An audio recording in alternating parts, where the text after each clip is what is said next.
It is a Tuesday morning in 1963, on a stretch of heathland in Surrey called Chobham Common, and a man in a lab coat is standing behind a steel plate that has just failed.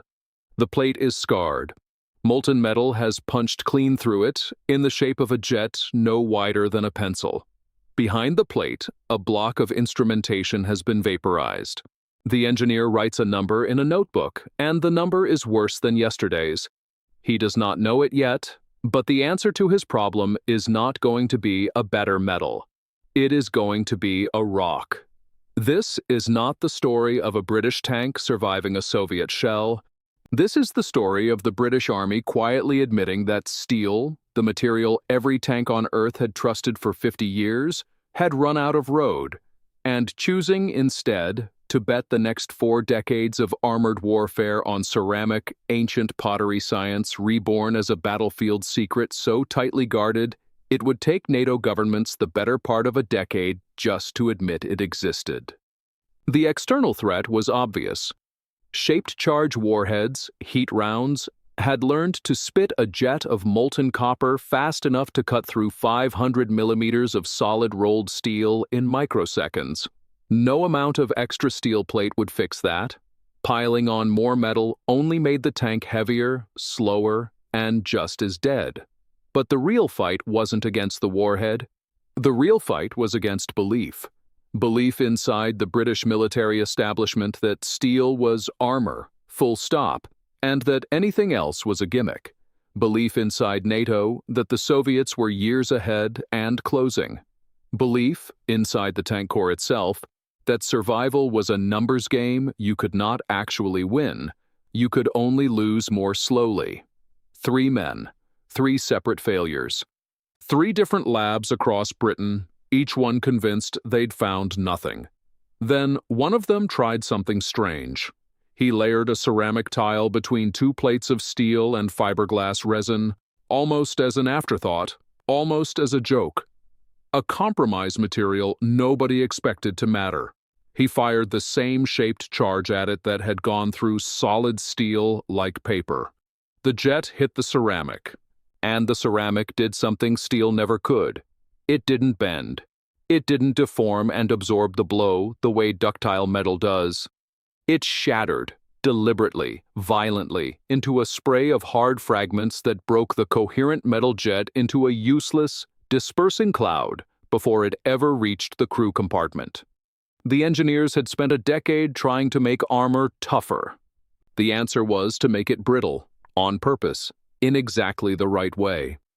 They called the discovery, blandly, Chobham Armor, after the common where the research establishment sat. It was the most boring possible name for one of the most important materials innovations of the Cold War, and that was deliberate too. A boring name draws no attention. A boring name doesn't get a KGB officer promoted for stealing it. For a decade, Chobham Armor was one of Britain's most closely held secrets, so sensitive that when the design was shared with the United States for the M1 Abrams program, and separately with West Germany for what would become part of the Leopard 2, the British government didn't publicly confirm any of it.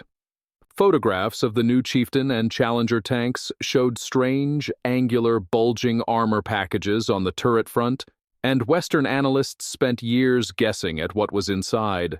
Some called it sandwich armor.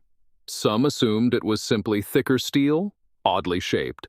Almost none of them guessed the true answer: rock, sliced thin, sandwiched between metal and resin, doing a job steel alone could never do.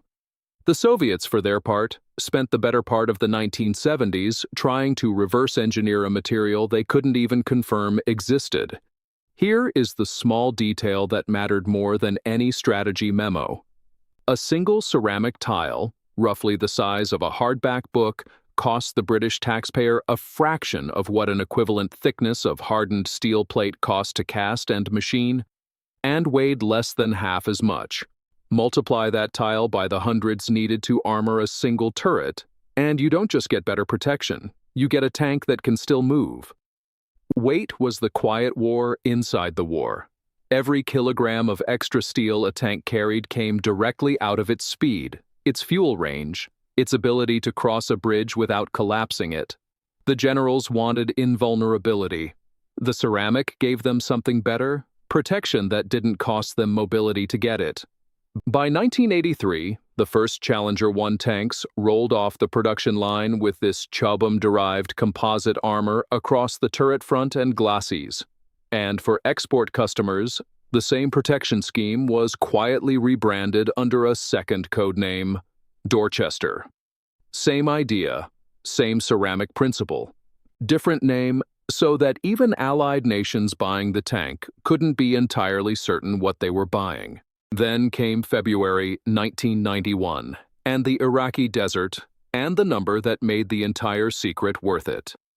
During the Gulf War, Challenger 1 tanks fitted with this composite armor recorded a run of engagements against Iraqi armor with a result that stunned even the men who designed the ceramic in the first place.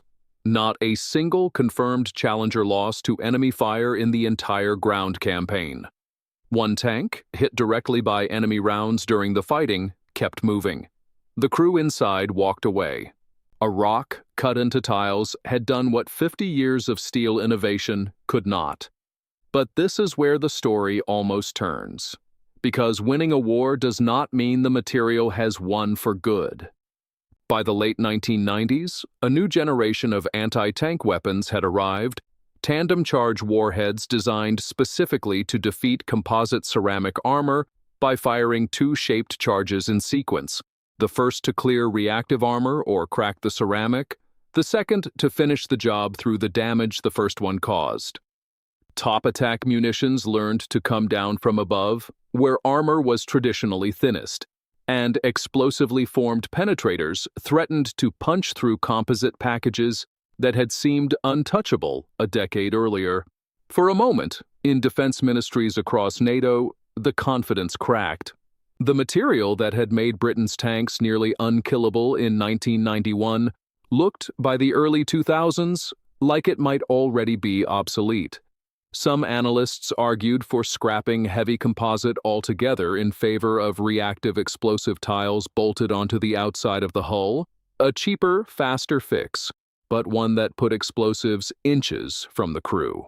Britain did not take that shortcut.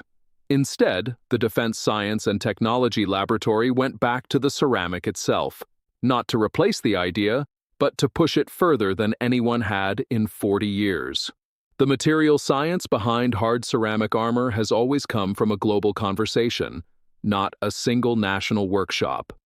Some of the hardest, lightest ceramic compounds used in modern armor, boron carbide and silicon carbide among them, owe much of their industrial refinement to advanced ceramics manufacturing pioneered in Japan, a country that had spent a century perfecting fine ceramics for reasons that had nothing to do with war. Electronics insulators, cutting tools, precision engineering components demanding hardness and heat resistance far beyond what steel could offer.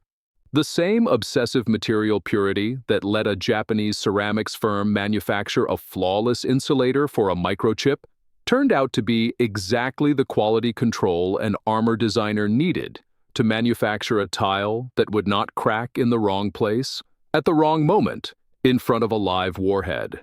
It's an odd thing to hold in your head. The material protecting a British tank crew in a field in Eastern Europe can trace its manufacturing lineage to a kiln in Japan, built to make something as unglamorous as a spark plug insulator.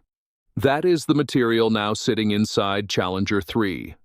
The British Army's newest tank carries what the Ministry of Defense has named, in its own understated tradition, Epsom armor on the exterior and Farnham armor on the interior, a modular composite system developed jointly by DSTL and Rheinmetall BAE Systems Land, with initial integration trials beginning in 2023. The precise composition is classified, as Chobham's was in 1965, and the code names are, once again, deliberately boring. Two more quiet English place names standing in for a material nobody outside a small circle of engineers is allowed to fully describe. What has been said publicly is enough to tell the shape of the story, if not its details. The armor is modular, designed to be upgraded panel by panel without rebuilding the tank around it, so that the next threat doesn't require the next generation of vehicle. It's built to resist tandem charge warheads, top attack munitions, and kinetic penetrators at once, rather than trading strength against one threat for weakness against another. And it sits alongside an active protection system, the Israeli-designed Trophy, that intercepts incoming missiles before they ever reach the passive armor at all, a second independent line of defense layered over the first. 60 years after a man in a lab coat wrote a disappointing number in a notebook on Chobham Common, the fight is still the same fight. Steel alone was never going to be enough. The answer was never going to be more of the same material, stacked thicker. It was going to be a different kind of material, entirely. One that gave up toughness in the traditional sense, embraced controlled fracture, and in doing so, saved lives that a thicker steel plate never could have. The tank has changed its name 4 times since 1983. The gun has gone from rifled to smoothbore. The suspension, the sights, the fire control, all 4 times over, redesigned. For more incredible true stories from World War II, carefully researched and brought to life, subscribe to the channel and never miss a new documentary. The idea underneath the armor plate has not changed once. Somewhere behind that turret's angled steel skin, there is still a ceramic tile, doing the same violent, deliberate, controlled shattering that a British engineer discovered almost by accident on a stretch of common land in a decade when nobody believed Iraq could out-armor a nation. It still does.